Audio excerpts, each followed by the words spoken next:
Hello नमस्कार दोस्तों, सीजीजी के यादव चैनल में आप सभी का स्वागत है। आज की इस वीडियो में हम विटामिन से संबंधित महत्वपूर्ण प्रश्न लेके आए हैं जो कि एग्जाम की दृष्टि से बहुत ही महत्वपूर्ण है। तो वीडियो में आगे बढ़ने से पहले यदि आप हमारे चैनल में नए हैं तो चैनल को सब्सक्राइब करके बेल आइकन की घंटी जरूर दबाएं ताकि आने वाली वीडियो का नोटिफिकेशन आपको मिलेगा। ठीक है, तो अभी तक आपने हमारे पिछले वीडियो को नहीं देखे हैं तो प्ले लिस्ट में जाकर पिछले वीडियो को देख लीजिएगा। एग्जाम के लिए बहुत ही हेल्पफुल होने वाला है। ठीक है, तो चलते हैं आज के पहले प्रश्न की ओर। आज का पहला प्रश्न देखते हैं। सूर्य की किरणों से शरीर में निर्मित होता है। तो सूर्य की किरणों से शरीर में निर्मित होता है कौन सा विटामिन निर्मित होता है सूर्य की किरण से, उसको पूछा गया है। लगभग सभी को पता होना चाहिए। ठीक है, तो इसका जो सही आंसर हो जाएगा ऑप्शन सी हो जाएगा, विटामिन डी। ठीक है, सूर्य की किरणों से हमारे शरीर में कौन सा विटामिन निर्मित होता है, तो विटामिन डी। ठीक है, अगला प्रश्न देखते हैं। प्रोटीन की कमी से होता है, प्रोटीन की कमी से क्या होता है, तो इसका सही आंसर हो जाएगा ऑप्शन डी हो जाएगा, क्वासियाकर। ठीक है, क्वासियाकर होता है। ठीक है, अगला दिया है 0 से 6 वर्ष के सभी बच्चों के विकास और लर्निंग आउटकम को बढ़ाने के उद्देश्य से किस योजना को प्रारंभ किया गया है। ठीक है, एक योजना है। ठीक है, जो 0 से 6 वर्ष के बच्चों के लिए लागू किया गया है, तो वह कौन सा योजना है, तो इसका जो सही आंसर हो जाएगा ऑप्शन डी हो जाएगा, एकीकृत बाल विकास योजना। ठीक है, विकास और लर्निंग आउटकम को बढ़ाने के लिए एकीकृत बाल विकास योजना का शुभारंभ किया गया है। ठीक है, अगला देख लेते हैं। सर्वाधिक ऊर्जा किस पोषक तत्व द्वारा प्रदान किया जाता है। जो सर्वाधिक ऊर्जा होता है वह किस पोषक तत्व द्वारा हमें मिलता है, उसको बताना है यहाँ। तो इसका जो सही आंसर हो जाएगा ऑप्शन बी हो जाएगा, वसा। ठीक है, वसा द्वारा हमें सर्वाधिक ऊर्जा प्राप्त होता है। ठीक है, अगला देख लेते हैं। किस पोषक तत्व की कमी का लक्षण है पीले व रक्त स्रावी मसूड़े। ठीक है, तो किस पोषक तत्व की कमी से पीले व रक्त स्रावित मसूड़े हो जाते हैं, तो इसका जो सही आंसर हो जाएगा ऑप्शन ए हो जाएगा, विटामिन सी। ठीक है, विटामिन सी की कमी से मसूड़े रक्त स्रावी हो जाते हैं, पीले टाइप से हो जाते हैं। ठीक है, अगला दिया है।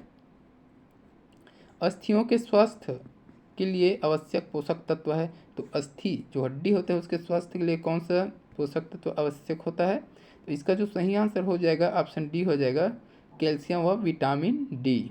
ठीक है, कैल्शियम और विटामिन डी जो है अस्थियों के लिए आवश्यक होता है। अगला दिया है।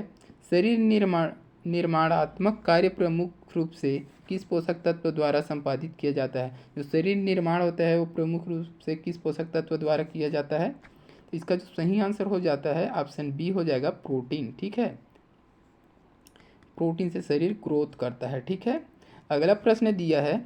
किस विटामिन को सीधे प्रकृति से प्राप्त किया जा सकता है। ठीक है, प्रकृति से प्राप्त किया जा सकता है, जल्दी से कमेंट बॉक्स में बताइए। ऊपर बता दिया हूँ इसका आंसर लगभग। ठीक है, और वीडियो अच्छी लग रही है तो वीडियो को लाइक कर दीजिए और अधिक से अधिक दोस्तों में शेयर कीजिए। ठीक है, तो इसका सही आंसर हो जाएगा ऑप्शन डी हो जाएगा, विटामिन डी। ठीक है, यह प्रकृति से प्राप्त होता है, जैसे सूर्य की किरण से शरीर ऑटोमेटिक विटामिन D3 बना लेता है। ठीक है, अगला प्रश्न दिया है। किस विटामिन की कमी से बेरी नामक रोग हो जाता है। ठीक है, तो किस विटामिन की कमी से बेरी रोग होता है, तो इसका जो सही आंसर हो जाएगा ऑप्शन बी हो जाएगा, विटामिन बी। विटामिन बी की कमी से बेरी रोग होता है। ठीक है, अगला प्रश्न देखते हैं। रक्त निर्माण हेतु आवश्यक खनिज तत्व है। ठीक है, तो रक्त के निर्माण के लिए जो आवश्यक खनिज तत्व है वह कौन सा है, तो इसका जो सही आंसर हो जाएगा ऑप्शन सी हो जाएगा, लौह। ठीक है, रक्त के निर्माण के लिए लौह ऐसा खनिज आवश्यक है। ठीक है, लौह आयरन बोलते हैं ना, आयरन की टेबलेट लो खून की कमी में, तो उसी का है ना। अगला दिया है। हड्डियों एवं दांतों को मजबूत बनाने के लिए आवश्यक खनिज तत्व है। तो हड्डी और दांतों को मजबूत बनाने के लिए कौन सा खनिज तत्व आवश्यक है, तो इसका जो सही आंसर हो जाएगा ऑप्शन बी हो जाएगा, कैल्शियम। ठीक है, कैल्शियम जो है हड्डियों और दांतों को मजबूत बनाता है। अगला प्रश्न देख लेते हैं। खमीरीकृत खाद्य पदार्थ मायने में फ़ायदेमंद होता है। किस मायने में फ़ायदेमंद, स्वादिष्ट होता है, आसानी से पचने योग्य होता है, क्या होता है वो उसको पूछा गया है। तो इसका जो सही आंसर हो जाएगा ऑप्शन डी हो जाएगा, उपरोक्त सभी। ठीक है, तो पचने में आसानी होता है, स्वादिष्ट होता है, विटामिन बी कॉम्प्लेक्स से भरपूर होता है। कौन सा, खमीरीकृत खाद्य पदार्थ। अगला प्रश्न देखते हैं। प्रोटीन किस खनिज तत्व के साथ मिलकर हीमोग्लोबिन का निर्माण करता है? तो प्रोटीन जो है किस खनिज के साथ मिलकर हीमोग्लोबिन का निर्माण करता है? तो इसका सही आंसर हो जाएगा ऑप्शन बी हो जाएगा आयरन। ठीक है, प्रोटीन जो है आयरन के साथ मिलकर हीमोग्लोबिन का निर्माण करता है। ठीक है, अगला प्रश्न देखते हैं। आंगनबाड़ी केंद्रों में पूरक पोषण आहार संबंधी प्रतिवेदन का निर्धारित प्रारूप कहलाता है। तो प्रारूप का नाम क्या है उसको पूछा गया है। तो इसका सही आंसर हो जाएगा ऑप्शन ए फार्म 7 या 7 बोल सकते हैं ना, फार्म 7। ठीक है, अगला प्रश्न दिया है निम्नलिखित में से कौन सा विटामिन नहीं है? तो जो दिया है उसमें विटामिन नहीं है उसको बताना है। तो देख लीजिए विटामिन डी, विटामिन जे, विटामिन ई, विटामिन के। तो इसमें से जो नहीं है वो कौन सा है? तो जे है। तो इसका सही आंसर जो हो जाएगा ऑप्शन बी हो जाएगा विटामिन जे। ये विटामिन जे करके कोई विटामिन है ही नहीं। ठीक है, अगला दिया है विटामिन सी का दूसरा नाम क्या है? तो विटामिन सी को और किस नाम से जाना जाता है? तो इसका जो सही आंसर हो जाएगा इसमें से कोई नहीं हो गया है। ठीक है, तो विटामिन सी का दूसरा नाम क्या है? तो स्कारबिक एसिड। ठीक है, स्कारबिक एसिड हो जाएगा, इसमें दिया नहीं है। ठीक है, अगला प्रश्न देखेंगे। मछली के यकृत तेल से प्राप्त होने वाली विटामिन है। तो मछली के यकृत के तेल से जो प्राप्त होता है विटामिन वह कौन सा है? तो इसका जो सही आंसर हो जाएगा ऑप्शन ए हो जाएगा विटामिन ए। मछली की यकृत से कौन सा विटामिन प्राप्त होता है? तो विटामिन ए होता है। ठीक है, अगला प्रश्न देखते हैं। निम्न में से कार्बोहाइड्रेट का एक दमदार स्रोत है। तो कार्बोहाइड्रेट का अधिक मात्रा किसमें मिलता है? तो इसका सही आंसर हो जाएगा आलू। ठीक है, कार्बोहाइड्रेट आलू में भरपूर मात्रा में होता है। ठीक है, अगला प्रश्न है निम्न में से कौन सा विषाणु जनित रोग नहीं है? तो दिया गया है तो विषाणु जनित रोग कौन सा नहीं है उसको बताना है। तो इसका जो सही आंसर हो जाएगा ऑप्शन बी हो जाएगा हीमोफीलिया। ठीक है, हीमोफीलिया जो है विषाणु जनित रोग नहीं है। अगला देख लेते हैं। दूध कमज़ोर स्रोत है। दूध किसके लिए कमज़ोर स्रोत है? तो आयरन के लिए। ठीक है, अगला है मधुमेह निम्न में से किसके ठीक से काम न करने के कारण होता है? जो मधुमेह बीमारी होता है शुगर का, वह किसके शरीर के किस अंग के अच्छा से काम न करने की वजह से होता है उसको पूछा गया है। तो इसका जो सही आंसर हो जाएगा ऑप्शन बी हो जाएगा अग्नाशय। ठीक है, अग्नाशय के अच्छे से काम न करने की वजह से मधुमेह बीमारी होता है। ठीक है, अगला देख लेते हैं। खट्टे फलों में कौन सी एसिड पाया जाता है? तो खट्टे फलों में कौन से एसिड पाया जाता है? तो इसका सही आंसर हो जाएगा ऑप्शन बी हो जाएगा एस्कॉर्बिक एसिड। ठीक है, तो खट्टे फलों में कौन सा विटामिन होता है? विटामिन सी होता है। विटामिन सी का ही दूसरा नाम क्या है? एस्कॉर्बिक। ठीक है, अगला देखते हैं। विटामिन ई की कमी से होता है। विटामिन ई की कमी से क्या होता है?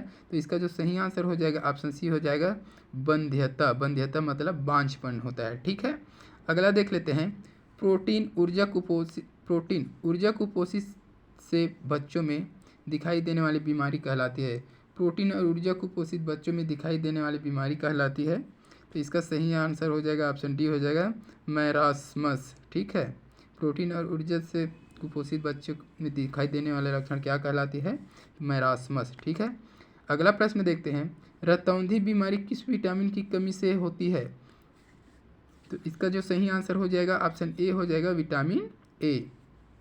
ठीक है, आँख का कमज़ोर होना। ठीक है, रतौंधी रोग में आँख कमज़ोर हो जाता है, रात में दिखाई नहीं देता। ठीक है, अगला है। एक व्यक्ति से दूसरे व्यक्ति में एड्स फैलता है। तो एड्स एक व्यक्ति से दूसरे व्यक्ति में कैसे फैलता है उसको बताना है। इसका जो सही आंसर हो जाएगा ऑप्शन बी हो जाएगा विषाणु से। ठीक है, विषाणु द्वारा एड्स जो है फैलता है।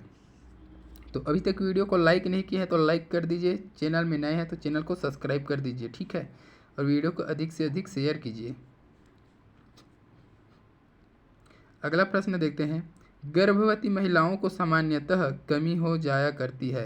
तो गर्भवती जो महिलाएं होती है उसको ज़्यादातर कौन से कमी हो जाती है? किसकी कमी हो जाती है?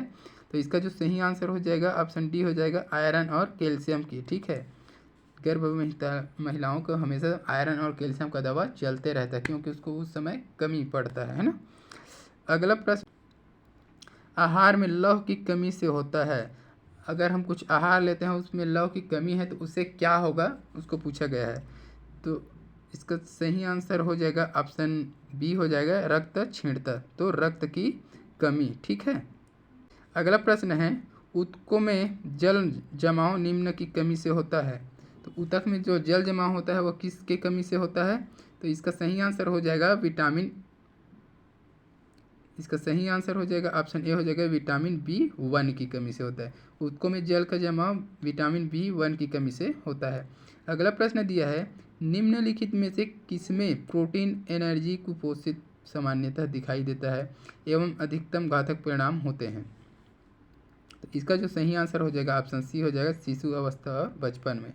ठीक है, प्रोटीन एनर्जी की कमी होती है, इसका अधिकतम घातक परिणाम हो सकता है, इसका परिणाम घातक हो सकता है। ठीक है, तो शिशु में प्रोटीन की कमी होती है ना, तो ये घातक साबित होता है, ग्रोथ नहीं कर पाता बच्चा। ठीक है, अगला दिया है निम्न में से कौन सा पोषक तत्व नहीं है? तो कौन सा पोषक तत्व नहीं है उसको बताना है। तो इसका सही आंसर हो जाएगा ऑप्शन सी हो जाएगा रेशा। रेशा जो है पोषक तत्व नहीं है। विटामिन, खनिज पदार्थ, वसा ये सब पोषक तत्व हैं। अगला दिया है लौह तत्व व फोलिक अम्ल की कमी से होने वाली बीमारी कहलाती है। लौह तत्व, लौह मतलब आयरन हो जाएगा, फोलिक अम्ल हो जाएगा। ठीक है, तो इसकी कमी से होने वाली बीमारी क्या कहलाती है? तो ऑप्शन सी हो जाएगा इसका आंसर एनीमिया। लौह तत्व और फोलिक एसिड की कमी से क्या होता है? एनीमिया, खून की कमी। ठीक है, तो आज की वीडियो में बस इतना ही। अगर वीडियो अच्छी लगी हो तो वीडियो को लाइक करें, शेयर करें और चैनल में नए हैं तो चैनल को सब्सक्राइब कर दीजिए। ठीक है, मिलते हैं अगले वीडियो में। वंदे मातरम, जय हिंद।